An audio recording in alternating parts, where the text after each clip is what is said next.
दोस्तों आज हम बात करेंगे मोनोपोलीज बिजनेस के बारे में। मोनोपोलीज बिजनेस क्या होते हैं जिसमें प्राइसिंग पावर होती है, स्ट्रांग मोट होती है, जिनमें फ्यूचर की ग्रोथ प्रोस्पेक्ट्स होते हैं।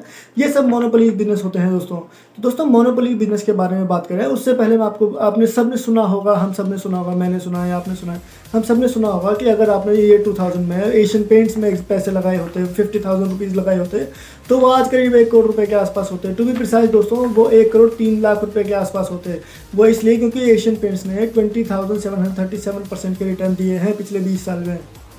तो दोस्तों अगर आप देखें कि एशियन पेंट्स ने जो इतना बिजनेस काम किया है वो ऐसा है कि और ऐसा नहीं है कि एशियन पेंट्स को आप जानते नहीं थे या मैं जानता नहीं था, क्योंकि अगर आप देखें कि दिवाली पर 2000 में या 2001 में उस टाइम पे भी हमारे घर पे जब दिवाली होती थी और जब पेंट होता था तो भी एशियन पेंट्स का ही पेंट आया करता था, और आज भी एशियन पेंट्स का ही पेंट आता है।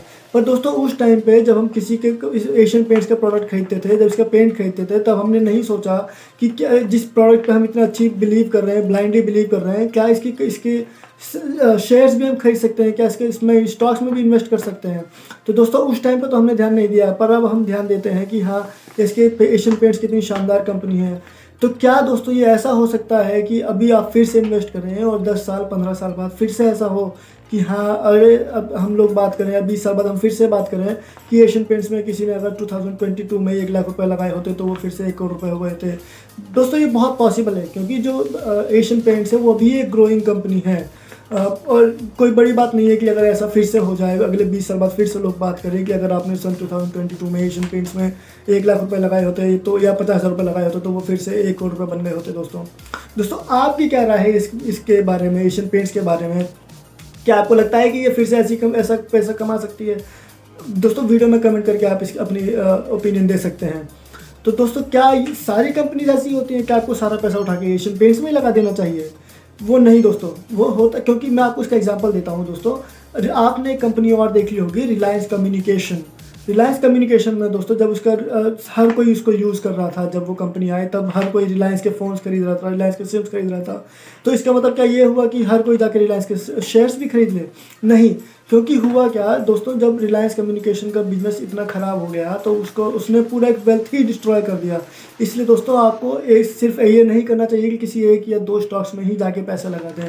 आपको दोस्तों डाइवर्सिफाई करना चाहिए, मॉडल आपको पोर्टफोलियो बनाना चाहिए पूरा बकेट ऑफ स्टॉक्स का, जिसमें आपको इन्वेस्ट करना चाहिए।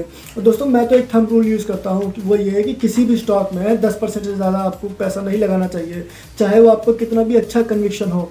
वो होगा क्योंकि होगा ये कि आप ये मान के चलिए कि आप अगर आप 10 स्टॉक्स चुनेंगे तो उसमें 1 या 2 स्टॉक्स ऐसे होंगे जो बिल्कुल डेड होंगे, जो परफॉर्म करेंगे ही नहीं, या फिर आपको ओवरऑल पोर्टफोलियो को भी अंडर परफॉर्म करेंगे। इसलिए दोस्तों आपको अपना पोर्टफोलियो डाइवर्सिफाई करना चाहिए। और ऐसे ही डाइवर्सिफाइड पोर्टफोलियो दोस्तों मैंने भी आपके लिए एक बनाया है, और मैंने अलग अलग इसके एपेटाइट के हिसाब से, रिस्क प्रोफाइलिंग के हिसाब से पोर्टफोलियो बनाया है दोस्तों। तो अगर आपको पोर्टफोलियो चाहिए तो आप वीडियो में नीचे कमेंट कर दीजिए, मैं आपको पोर्टफोलियो भेज दूंगा दोस्तों। और उसका कोई चार्ज नहीं है दोस्तों, मैं आपको फ्री में भेज दूंगा, क्योंकि आपकी हेल्प करना ही मेरा मकसद है। तो दोस्तों बात करते हैं हम कि हम मोनोपोलीज बिजनेस क्या होते हैं। दोस्तों मोनोपोलीज बिजनेस 2 तरह के होते हैं। एक तो वो बिजनेस होते हैं जिसमें गवर्नमेंट अलाउ करती है मोनोपोली क्रिएट होने के लिए, जैसे कि IRCTC है, कोल इंडिया है। ये दोस्तों ये गवर्नमेंट ने क्रिएट किए हैं, ये क्योंकि उसमें गवर्नमेंट ने उसको रेगुलेशन करके रखा है कि किसी और को वो आने नहीं देती है, तो इसलिए वहाँ पे एक काइंड ऑफ मोनोपोली क्रिएट हो जाती है दोस्तों। और दूसरे बिजनेस होते हैं दोस्तों जो सेल्फ मोनोपोली क्रिएट करते हैं, जैसे कि एशियन पेंट्स है, IRCTC है, पीडीलाइट इंडस्ट्रीज़ है, ITC है। ये बिजनेस दोस्तों खुद में मोनोपोली क्रिएट कर रहे हैं, क्योंकि अगर आप देखें तो ये ऐसा होता क्या है कि जो ये इनकी प्राइसिंग पावर इतनी अच्छी होती है, इनकी स्ट्रॉन्ग मोट इतनी अच्छी होती है कि ये अपने खुद को, जो कॉम्पिटिटर आता है उसको कॉम्पिटिशन से बाहर कर देते हैं दोस्तों। तो दोस्तों अगर आप देखें कि इनके जो मोनोपोलीज बिजनेस होते हैं उनको कैसे आप जज करते हैं, तो दोस्तों उनका स्ट्रांग बिजनेस मॉडल होता है, suitable growth for long term होती है। यानी कि मतलब अगर आप देखें कि आप जिस बिज़नेस में वो हैं उसको देख के लगता है कि हाँ ये और आगे अच्छा कर सकते हैं दोस्तों। तो वैसे ही इनकी स्ट्रांग लीडरशिप होती है, जैसे कि ITC के बारे में आप देखें तो ITC की जो लीडरशिप है वो सिगरेट बिजनेस में 84% की मार्केट शेयर है। वैसे ही अगर आप एशियन पेंट्स का देखें तो उसका 42% का मार्केट शेयर है दोस्तों पेंट्स इंडस्ट्रीज़ में, और वो पिछले 40 साल 50 साल से ही ऐसे ही काम कर रही है दोस्तों। और दोस्तों इनके पास भी जो मोनोपोली बिजनेस होती है उनके पास प्राइसिंग पावर होती है, यानी कि जब भी उनकी रॉ कॉस्ट मटेरियल बढ़ेगा वो उसको पास ऑन कर देंगे अपने कंज्यूमर्स को। और क्योंकि वो मोनोपोली है, क्योंकि वो लीड है उसमें, तो उनको कोई बिजनेस का ऐसा खास फर्क भी नहीं पड़ता है। जैसा कि अगर आप देखें तो मारुति भी एक ऐसा ही बिजनेस है दोस्तों। तो दोस्तों इसलिए आपको ऐसी कंपनीज को अपने रडार पर रखना चाहिए, क्योंकि ये बहुत ही एडवांटेज इनको एडवांटेज होता है अपने कंपटीशन के ऊपर, और ये बहुत ही अच्छे तरीके से काम कर सकते हैं दोस्तों। तो इसलिए दोस्तों मैं आपको कुछ कंपनीज के नाम बता रहा हूँ जो कि मोनोपोली बिजनेस है। एक कंपनी है जो मोनोपोली बिजनेस है, जिसको गवर्नमेंट ने रेगुलेटेड करके रखा है, जिसको गवर्नमेंट ने बनाया है, वो है IRCTC। दोस्तों IRCTC का अगर आप ROE देखें तो वो 11% का है, और अगर आप उसका ROCE देखें तो वो 29% का है दोस्तों। और ये दोस्तों अगर आप देखें तो टिकटिंग बिजनेस में है, और इसका मोनोपोली है, क्योंकि और वो मोनोपोली क्यों है, क्योंकि गवर्नमेंट किसी और कंपनीज को अलाउ नहीं करता है यहाँ पे आने के लिए, इसलिए दोस्तों इसका मोनोपोली बना हुआ है। वैसे ही अगर आप देखें किसी और बिजनेस में, जैसे कि पीडीलाइट इंडस्ट्रीज़ को अगर आप देखें तो पीडीलाइट इंडस्ट्रीज़ ऐसी बिजनेस है कि वो किसी और की कंपटीशन में आने ही नहीं देता है। अगर आप देखें, अगर आप किसी प्लम्बर से बात करेंगे या किसी पेंट वाले से बात करेंगे, अगर आप उससे पूछेंगे कि कौन सा ग्लू सबसे अच्छा है, तो दोस्तों सबको हर किसी को एक ही नाम याद आता है, और वो है फेविकोल। फेविकोल जो है वो पीडीलाइट इंडस्ट्रीज़ का सबसे मेन प्रोडक्ट है दोस्तों। इसीलिए दोस्तों आपको मोनोपोली बिजनेस जो है वो समझने चाहिए कि वो रेगुलेटेड मोनोपोली है या फिर जो सेल्फ बनाए हुए मोनोपोली है, क्योंकि जो बिजनेस प्राइसिंग पावर के साथ आते हैं, बिजनेस मॉडल के साथ में मोनोपोलीज आती हैं, वो बहुत ही अच्छी होती हैं। क्योंकि अगर आप देखें IRCTC के केस में तो वो गवर्नमेंट रेगुलेटेड है। क्या गवर्नमेंट उसको बाद में क्यों नहीं ऐसा अलाउ कर सकती है, क्योंकि वो गवर्नमेंट तो कभी भी कर सकती है, पर अगर गवर्नमेंट नहीं अलाउ करती है किसी प्राइवेट प्लेयर को आने को, तो यानी कि IRCTC बहुत अच्छा वेल्थ क्रिएशन कर सकती है। अदरवाइज देखें तो IRCTC एक डड कंपनी भी हो सकती है दोस्तों।